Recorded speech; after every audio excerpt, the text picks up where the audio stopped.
بسم اللہ الرحمن الرحیم۔ السلام علیکم محترم ناظرین۔ نماز فجر کی 2 سنتوں کے بعد قرآن پاک کی یہ ایک سورت ضرور پڑھ لینا، زمین سے آسمان تک نور ہی نور برسے گا، قدرت کے خزانے تم پر مہربان ہو جائیں گے۔ محترم ناظرین، صبح کی پہلی کرن جب زمین پر پڑتی ہے تو قدرت کے بے شمار راز بھی انسان کے سامنے بکھر جاتے ہیں۔ دن کا آغاز اگر اللہ کے ذکر، قرآن کی تلاوت اور نماز فجر سے ہو تو یہ پورا دن نور، برکت اور کامیابی اور راحت سے بھر جاتا ہے۔ لیکن اگر نماز فجر کی 2 سنتوں کے بعد قرآن کی ایک خاص سورت پڑھ لی جائے تو آسمانوں سے رحمت کے دروازے کھل جاتے ہیں اور زمین سے آسمان تک نور ہی نور برستا ہے۔ یہ ایک ایسی سورت ہے جو اللہ تعالیٰ کی عظمت، اس کی قدرت، اس کے انعامات اور اس کی مہربانیوں کا حسین بیان ہے۔ ایسی بابرکت گھڑی میں جب انسان اللہ تعالیٰ کی طرف متوجہ ہو کر یہ سورت پڑھتا ہے تو وہ اپنے رزق، صحت، عزت، گھر، کاروبار اور دل کے سکون کے دروازے کھول دیتا ہے۔ نماز فجر کی سنتیں ویسے ہی بہت ہی فضیلت والی ہیں، جیسا کہ نبی کریم صلی اللہ علیہ وآلہ وسلم نے ارشاد فرمایا، فجر کی 2 رکعت سنت دنیا اور مافیہ سے بہتر ہیں۔ اب تصور کریں، ان 2 رکعتوں کے بعد اگر آپ قرآن کی ایسی سورت پڑھ لیں جو فرشتوں کی توجہ، اللہ کی خاص مدد اور آسمانی خزانوں کی کنجی ہے، تو پھر آپ کی زندگی کیسے نہ بدل جائے۔ یہ سورت نہ صرف روح کو تازگی دیتی ہے بلکہ دل کو سکون، زندگی کو سمت اور تقدیر کو بلندی عطا کرتی ہے۔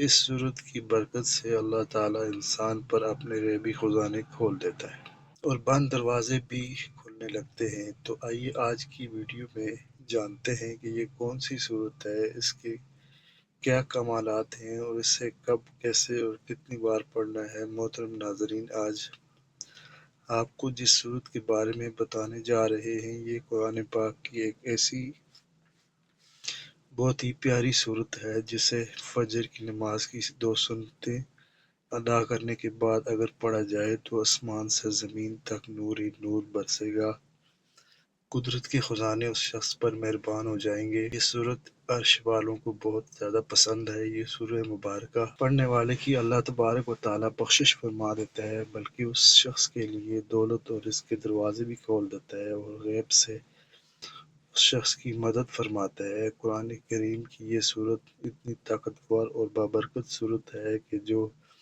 شخص اس سورت کی تلاوت کرتا ہے اس شخص کی تقدیر بدل جاتی ہے، اس کے مقدر کو 4 چاند لگ جاتے ہیں۔ اللہ تبارک و تعالیٰ نے اس سورہ مبارکہ میں خاص برکت اور شفا رکھی ہے۔ اس سورت کے پڑھنے سے اللہ تعالیٰ کی نعمتوں کا ڈھیر لگ جاتا ہے، اللہ تعالیٰ کی برکتوں سے وہ گھر مالا مال ہو جاتا ہے۔ تو قرآن پاک کی اس بابرکت اور پیاری سورت کے بارے میں جاننے کے لیے گزارش ہے کہ ویڈیو کو آخر تک لازمی دیکھیے گا۔ محترم ناظرین کرام، ایک مرتبہ امیر المومنین حضرت علی رضی اللہ تعالی عنہ کوفہ کی مسجد میں تشریف فرما تھے۔ مجمع سے ایک شامی نے اٹھ کر کہا، اے امیر المومنین، میں آپ سے چند چیزوں کے متعلق پوچھنا چاہتا ہوں۔ آپ رضی اللہ عنہ نے فرمایا، سمجھنے کے لیے سوال کرنا اور ضد بازی کرنے کے لیے سوال نہ کرنا۔ مسجد میں بیٹھے لوگ ایسے گور گور کر دیکھنے لگے۔ شامی نے کہا، اللہ تعالیٰ نے سب سے پہلے کس چیز کو خلق کیا؟ حضرت سیدنا امیر المومنین مولا علی شیر خدا نے فرمایا، اللہ تعالیٰ نے نور کو پیدا کیا۔ شامی نے پوچھا کہ آسمانوں کو کس چیز سے خلق کیا؟ امیر المومنین نے فرمایا کہ پانی کے بخارات سے۔ شامی بولا، زمین کس چیز سے بنائی گئی؟ آپ نے فرمایا، پانی کی جاگ سے۔ شامی بولا، پہاڑ کس چیز سے بنائے گئے ہیں؟ امیر المومنین نے فرمایا، پانی کی موجوں سے۔ شامی بولا، مکہ کو ام القری کیوں کہا جاتا ہے؟ مولا علی شیر خدا نے فرمایا، کیونکہ زمین اس کے نیچے سے بچھائی گئی۔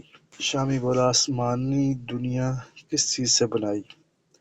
امیر المومنین نے فرمایا رکی ہوئی فوج سے۔ وہ بولا سورج اور چاند کا طول و عرض کیا ہے؟ امیر المومنین نے فرمایا 900 فرسخ ضرب 900 فرسخ ہے۔ شامی نے پھر سے پوچھا ستارے کا طول و عرض کیا ہے؟ امیر المومنین نے فرمایا 12 فرسخ ضرب 12 فرسخ ہے۔ شامی بولا 7 آسمانوں کے رنگ اور ان کے الگ الگ نام بتائیں۔ آپ نے فرمایا آسمان دنیا کا نام رافع ہے اور وہ پانی اور دھوئیں سے بنا ہوا ہے۔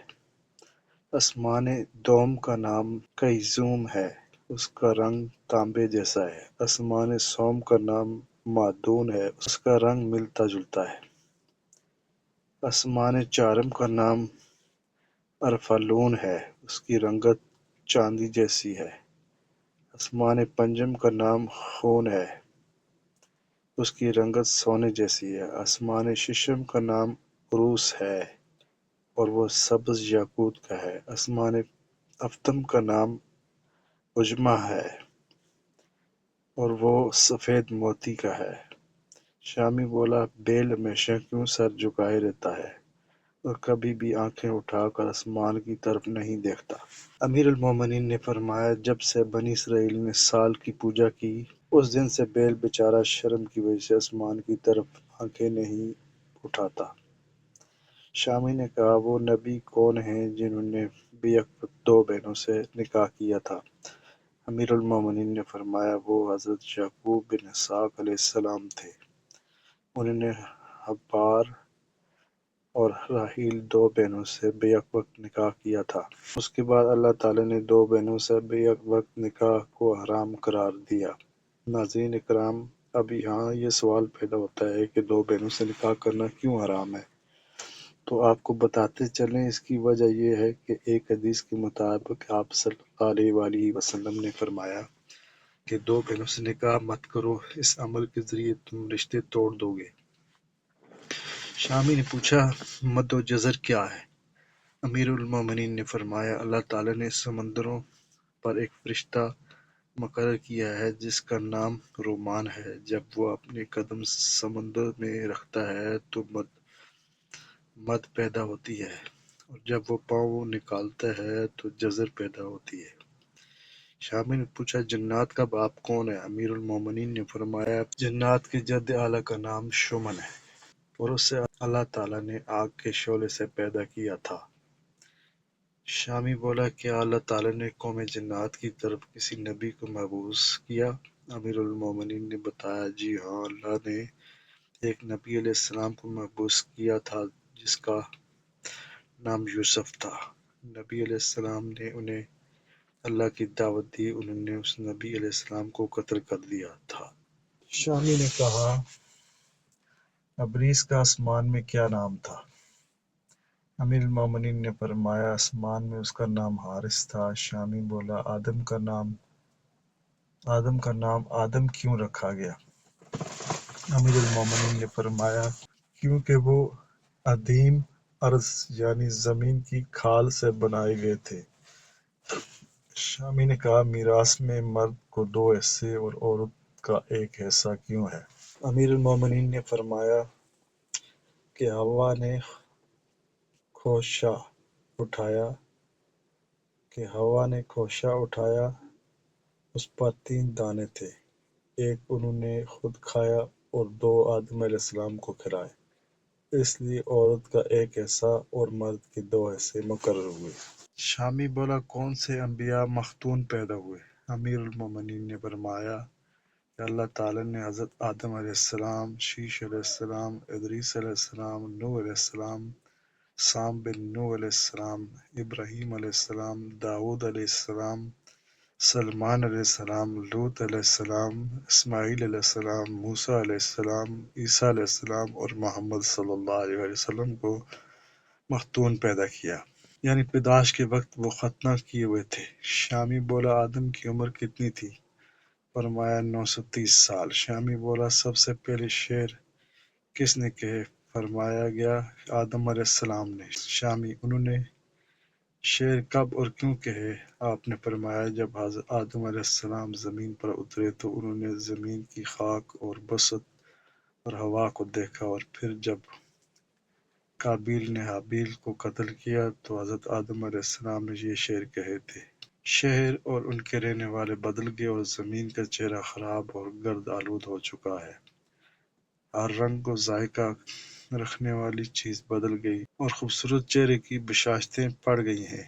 میں اپنے طول و حیات کو باعث غم سمجھتا ہوں، اور کیا زندگی کے خاتمے کی وجہ سے مجھے چین مل سکے گا؟ میں آنسوں کیوں آخر نہ بہاؤں، کیونکہ حابیل قبر میں مدفون ہو چکا ہے، قابیل نے اپنے بھائی کو قتل کر ڈالا ہے۔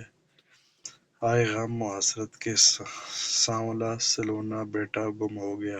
جب آدم علیہ السلام نے حابیل کا یہ مرثیہ پڑھا تو ابلیس لعین نے جواب میں یہ شعر پڑھے: تو شعر اور شعر سے دور ہو جا، میری وجہ سے تیرے لیے وسیع جنت تنگ ہوئی تھی، جہاں تو اور تیری زوجہ سکون و قرار سے رہتے تھے اور دنیا کی تکلیف سے تیرا دل آزاد تھا، تو میرے فریب اور مکر سے بچ نہ سکا اور تجھ سے قیمتی سرمایہ چلا گیا۔ شامی بولا: حضرت آدم فراق جنت میں کتنا روئے، انہوں نے کس قدر آنسو بہائے؟ آپ نے فرمایا حضرت آدم علیہ السلام فراق جنت میں 100 سال تک روتے رہے، اور ان کی دائیں آنکھ سے دجلہ اور بائیں آنکھ سے فرات جتنے آنسو نکلے تھے۔ شامی نے پوچھا: حضرت آدم علیہ السلام نے کتنے حج کیے تھے؟ فرمایا گیا کہ انہوں نے 70 حج پیدل کیے تھے۔ جب وہ پہلا حج کرنے گئے تھے تو ایک لٹورا ان کے ساتھ تھا جو انہیں پانی کے مقامات کی رہنمائی کرتا تھا، اور وہ پرندہ ان کے ہمراہ جنت سے آیا تھا، اسی لیے لٹورے اور خطاف کے کھانے سے منع کیا گیا ہے۔ شامی نے پھر پوچھا: اچھا خطاف اپنے پاؤں پر کیوں نہیں چلتا؟ آپ نے فرمایا اس نے 40 سال تک بیت المقدس کا طواف کیا اور اس کا نوحہ کرتا رہا، اور آدم علیہ السلام کے ساتھ ہمیشہ روتا رہا تھا، اسی لیے اس نے گھروں میں رہائش رکھی، اور اس پرندے کے پاس اللہ کی کتاب کی 9 آیات قیامت تک اس کے پاس رہیں گی، اور وہ آیات یہ ہیں: سورہ کہف کی پہلی 3 آیات اور سورہ بنی اسرائیل کی آیات جو کہ شروع ہوتی ہیں، یعنی سورہ بنی اسرائیل کی 45 سے 47 تک آیات، اور سورہ یاسین کی 3 آیات جو 9 سے 11 تک ہیں۔ شامی نے پوچھا: کفر کی ابتدا کس نے کی اور پہلا کافر کون تھا؟ فرمایا کفر کی ابتدا ابلیس سے ہوئی، اور وہی کائنات کا پہلا کافر ہے۔ شامی بولا: نوح علیہ السلام کا اصل نام کیا تھا؟ آپ نے فرمایا نوح کا اصل نام شکن تھا۔ انہیں نوح کہنے کی وجہ یہ ہے کہ انہوں نے 950 برس تک قوم پر نوحہ کیا تھا۔ شامی نے کہا: کشتی نوح کا طول و عرض کیا تھا؟ امیر المومنین نے فرمایا اس کا طول و عرض 800 ہاتھ اور عرض 500 ہاتھ، اور سطح زمین سے اس کی بلندی 80 ہاتھ تھی۔ اس کے بعد شامی بیٹھ گیا اور حضرت علی رضی اللہ عنہ کی علم و دانش کی مدح سرائی کرنے لگا۔ اسی طرح حضرت مولا علی مرتضیٰ شیر خدا رضی اللہ عنہ ایک مجلس میں تشریف فرما تھے۔ ایک شخص اٹھا اور آپ سے سوال کیا: اے حضرت بتائیے کہ وہ کون سا جانور ہے جو بچے دیتے ہیں اور کون سے جانور ہیں جو انڈے دیتے ہیں؟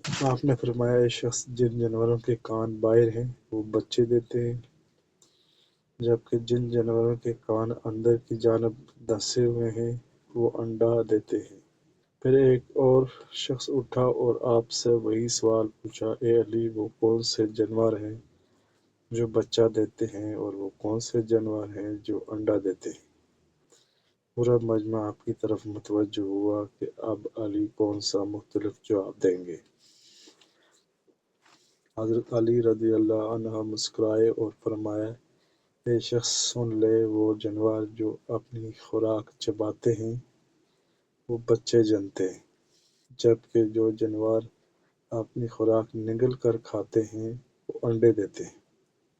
ایک ہی سوال کے 3 مختلف جواب دینے کے بعد حضرت علی رضی اللہ عنہ جلال میں آگے اور فرمایا، میں علی ابن ابی طالب ہوں اور نبی صلی اللہ علیہ وسلم کا داماد ہوں۔ مجھے نبی صلی اللہ علیہ وسلم نے باب العلم کا خطاب دیا۔ مجھ سے پوچھو کیا پوچھنا چاہتے ہو۔ اگر تم اب بھی یہ سوال پوچھنا چاہتے ہو تو میں کہتا ہوں تم قیامت تک یہی سوال پوچھتے رہو اور میں تمہیں قیامت تک مختلف جواب دیتا رہوں گا۔ سبحان اللہ، ماشاء اللہ۔ محترم ناظرین کرام، اب آپ کو اس سورہ مبارکہ کے بارے میں بتاتے ہیں کہ جو اتنی طاقتور اور بابرکت صورت ہے کہ جو بھی اس سورہ مبارکہ کو پڑھتا ہے تو اللہ تبارک و تعالیٰ اس پڑھنے والے کے گھر پر نور ہی نور برساتا ہے۔ قدرت کے خزانے بارش کی طرح اس گھر پر برستے ہیں۔ اس سورت کو پڑھنے والا اللہ کا دوست بن جاتا ہے، اللہ کا پسندیدہ بندہ بن جاتا ہے۔ محترم ناظرین، جو شخص یہ چاہتا ہے کہ اپنی زندگی میں جو بھی گناہ کی ہیں اللہ سبحانہ و تعالیٰ سے ان گناہوں کی بخشش اور مغفرت طلب کرے، جو شخص اپنی دنیا اور آخرت کو بہتر سے بہتر بنانا چاہتا ہے، جو شخص اللہ کا قرب حاصل کرنا چاہتا ہے، جو شخص اللہ کے ہاں عزت اور احترام والا بننا چاہتا ہے، جو شخص فرشتوں کی توجہ حاصل کرنا چاہتا ہے اور وہ چاہتا ہے کہ اس کا ادب و احترام فرشتے بھی کریں، الغرض کسی بھی پریشانی میں مبتلا ہے جس کی مصیبتیں ختم نہیں ہوتی، پریشانیاں بڑھتی جا رہی ہوں، نہ روزی میں برکت ہو نہ ہی دولت میں برکت، دن بدن غربت ہی غربت کا شکار ہوتا جا رہا ہے،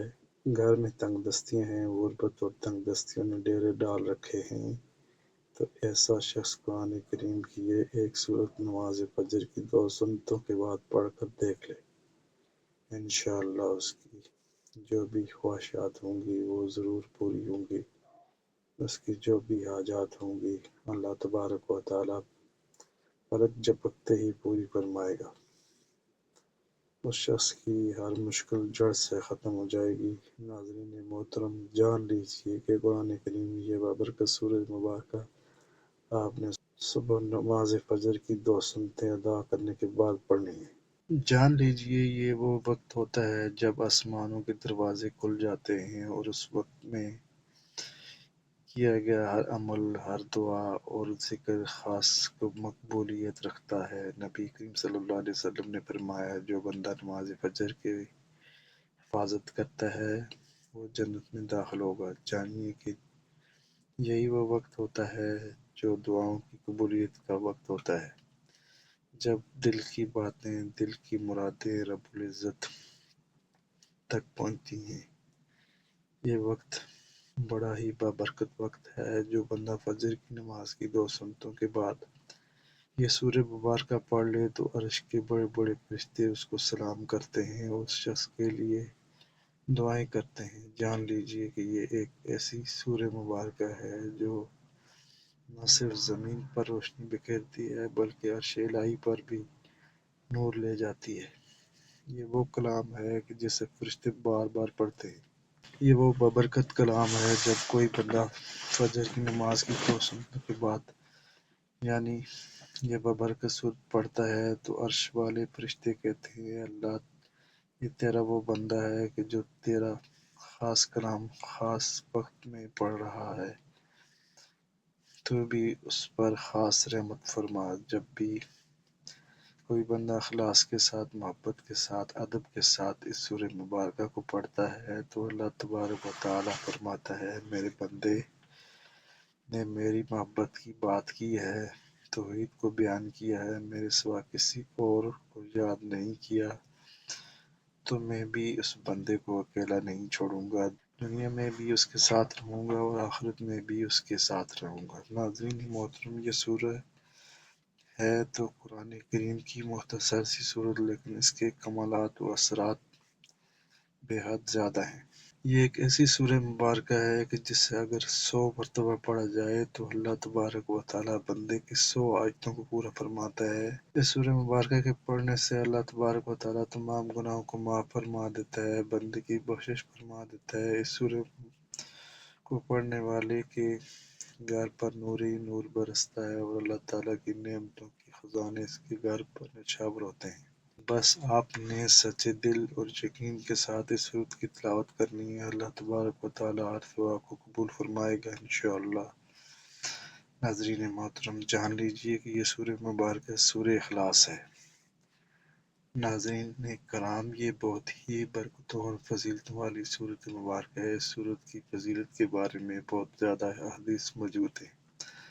حضرت ابو ایوب انصاری رضی اللہ عنہ فرماتے ہیں کہ کیا تم میں سے کسی کو اس کی طاقت ہے کہ وہ ہر رات تائی ایسا قرآن کا پڑھ لیا کرے؟ صحابہ کرام رضی اللہ عنہم عرض کرنے لگے، یہ کس سے ہوگا؟ حضرت ابو ایوب رضی اللہ عنہ نے فرمایا، سنو، قل ھو اللہ احد قرآن پاک کی تائی ایسے کے برابر ہے۔ اتنے میں رسول اللہ صلی اللہ علیہ وسلم بھی تشریف لے آئے۔ آپ صلی اللہ علیہ وسلم نے سن کر فرمایا، ابو ایوب سچ کہتے ہیں، سبحان اللہ۔ ایک اور حدیث میں نبی کریم صلی اللہ علیہ وسلم نے فرمایا، جو بندہ اس پوری سورت کو 10 مرتبہ پڑھے گا، اللہ تعالیٰ اس کے لیے جنت میں ایک محل تعمیر کرے گا۔ اس پر حضرت عمر رضی اللہ عنہ نے فرمایا، نبی کریم صلی اللہ علیہ وسلم، پھر تو ہم بہت سے محل بنوا لیں گے۔ تو آپ صلی اللہ علیہ وسلم نے فرمایا، اللہ اس سے بھی زیادہ اور اس سے بھی اچھے محلات دینے والا ہے، سبحان اللہ۔ تو ناظرین، وقت کی نزاکت کو مد نظر رکھتے ہوئے چلتے ہیں آج کے عمل کی جانب، اور آپ کو بتاتے ہیں کہ آپ نے یہ سورت کب اور کتنی تعداد میں پڑھنی ہے۔ آپ نے اس سورہ مبارکہ کو پڑھنے کے لیے سب سے پہلے باوضو ہو کر نماز فجر کی 2 سنتیں ادا کر لینی ہیں۔ جیسے ہی آپ نماز فجر کی 2 سنتیں ادا کر لیں گے، اس کے بعد آپ نے اپنے مقصد کو ذہن میں رکھتے ہوئے جو بھی آپ کی حاجت ہو، جو بھی آپ کی مراد ہو، آپ نے اس کی نیت کرتے ہوئے آپ نے سب سے پہلے حضور پاک صلی اللہ علیہ وآلہ وسلم کی خدمت اقدس پر درود پاک کا نذرانہ پیش کرنا ہے۔ درود پاک آپ کو کوئی سا بھی پڑھ سکتے ہیں۔ ایک بار ثواب کی نیت سے میرے ساتھ بھی درود پاک پڑھ لیں۔ اللہم صلی علی محمد وعلی آل محمد کما صلیت علی ابراہیم وعلی آل ابراہیم انک حمید مجید۔ اللہم بارک علی محمد وعلی آل محمد کما بارکت علی ابراہیم وعلی آل ابراہیم انک حمید مجید۔ درود پاک پڑھنے کے بعد آپ نے سورہ اخلاص کی تلاوت کرنی ہے۔ بسم اللہ الرحمن الرحیم۔ قل ھو اللہ احد اللہ الصمد لم یلد ولم یولد ولم یکن لہ کفوا احد۔ سورہ اخلاص کو آپ نے توجہ اور دھیان کے ساتھ 33 مرتبہ پڑھ لینا ہے۔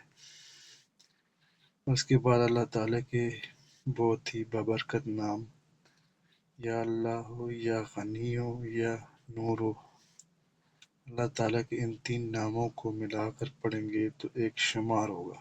آپ نے اس طرح سے یا اللہ ہو، یا غنی ہو، یا نور ہو کو تسبیح کے دانوں پر یا ہاتھ کی انگلیوں پر گن کر صرف اور صرف 33 بار پڑھنا ہے۔ اس کے بعد آپ نے حضور صلی اللہ علیہ وسلم کی ذات اقدس پر اتنا ہی درود شریف پڑھنا ہے جتنا وظیفہ شروع کرنے سے پہلے پڑھا تھا، اور پھر نماز فجر کے 2 فرائض ادا کر لینے ہیں۔ جیسے ہی آپ نماز مکمل کر لیں گے، اس کے بعد اللہ تبارک و تعالیٰ کی بارگاہ میں رو رو کر، گڑ گڑا کر اس بابرکت سورت کے واسطے سے دعا مانگ لینی ہے۔ آپ کی جو بھی خواہشات ہوں گی، جو بھی آپ کی پریشانیاں ہوں گی، جو بھی تنگستیاں ہوں گی، ان سب کو مد نظر رکھتے ہوئے آپ نے اپنے گناہوں پر ندامت کرتے ہوئے، آنسو بہاتے ہوئے اللہ تبارک و تعالیٰ کی بارگاہ میں اپنی التجائیں اور دعائیں پیش کیجیے۔ کیونکہ جب ایک بندہ سچے دل سے پورے یقین کے ساتھ اپنے رب کو پکارتا ہے تو آسمانوں کے دروازے کھل جاتے ہیں، رحمتیں برسنے لگتی ہیں اور اس بندہ کی زندگی میں نور ہی نور بھر جاتا ہے انشاءاللہ۔ اس بابرکت سورت کی تلاوت کی وجہ سے اللہ تعالیٰ آپ کے حالات کو فوراً بہتر فرما دے گا۔ جو دروازے بند تھے وہ کھلیں گے، جو راستے رک گئے تھے وہ آسان ہو جائیں گے، اور جن دلوں میں مایوسی تھی وہاں امید کا اجالا چمک اٹھے گا۔ آپ کے گھروں پر اللہ تعالیٰ کے خزانوں کی بارشیں ہوں گی، برکت، رحمت، محبت اور سکون چاروں طرف اتر آئیں گے۔ زمین سے لے کر آسمان تک نور ہی نور برسے گا، آپ کے گھر کے ہر کونے میں اللہ کی رحمتوں کی خوشبو مہکے گی۔ اس صورت کی برکت سے آپ کو بے انتہا رزق ملے گا، غربت، تنگ دستی، قرض اور تنگی جب سب مٹ جائے گی اور جہاں مایوسی تھی وہاں خوشحالی اتر آئے گی، آپ کی ساری بیماریاں ختم ہو جائیں گی، دلوں میں شفا، سکون اور اطمینان اتر آئے گا، کیونکہ اللہ تبارک و تعالیٰ نے اس سورہ مبارکہ میں بے بیاں شفا اور رحمت رکھی ہے۔ جو اسے یقین اور محبت سے پڑھتا ہے اللہ تعالیٰ اس کے لیے زمین و آسمان سے مدد فرماتا ہے۔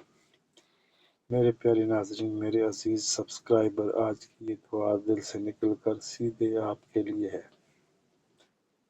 یا اللہ، جو بھی اس ویڈیو کو دیکھ رہا ہے، جو بھی اس آواز کو سن رہا ہے، ان سب پر اپنی رحمتوں کی بارش کر دے، ان کے غموں کو خوشیوں میں بدل دے، ان کی مشکلوں کو آسان کر دے اور ان کے دلوں میں سکون اور اطمینان بھر دے۔ یا رب، اگر کوئی میرے سبسکرائبر مایوس ہے تو اسے امید کی روشنی دکھا دے، اگر کوئی بیمار ہے تو اسے اپنی شفا سے نواز دے، اگر کوئی بے روزگار ہے تو اس کے لیے حلال اور برکت والا رزق لکھ دے، اگر کوئی اکیلا ہے تو اسے اپنے پیار اور رحمت کا احساس کرا دے۔ یا اللہ ان سب کی دعائیں سن لے، ان کی حفاظت کر اور ان کے گھروں میں امن، محبت اور برکت بسا دے۔ جو بھی نیک نیتی سے اس چینل کو دیکھتا ہے ان کے لیے دنیا اور آخرت دونوں میں کامیابی لکھ دے۔ میرے پیارے ناظرین، آپ سب میرے لیے دعا کریں اور میں آپ سب کے لیے دعا کرتا ہوں کہ اللہ تعالی ہم سب کو اپنی رحمتوں کا حقدار بنا دے اور ہمارے دلوں کو ایمان کی روشنی سے روشن رکھے، آمین ثم آمین۔